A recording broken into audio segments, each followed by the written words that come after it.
Hindi mo man lang nararamdaman kasi hindi naman 10,000 agad. Hindi rin siya big purchase na mararamdaman mo agad na may nabawas sa pera mo. Walang luho na malaki, walang gadget, walang appliances. Pero isipin mo to, yung mga papiso-piso na yan, yung maliit na gastos na okay lang. Yan ang pinaka mapanganib sa lahat. Kasi kunyari may butas ang bulsa mo, hindi naman biglaan na uubos ang pera mo, di ba? Unti-unti, pakonti-konti, hanggang sa isang araw, tatanungin mo sa sarili mo, bakit parang wala akong naipon kahit may trabaho naman ako? Yan ang hindi mo nakikita.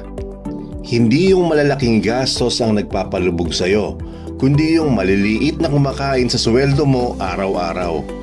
Kahit gaano kalaki ang sahod mo, kung may butas ang bulsa mo, lalabas at lalabas yan. At ang masakit, hindi mo alam kung kailan ka nagsimulang malugi.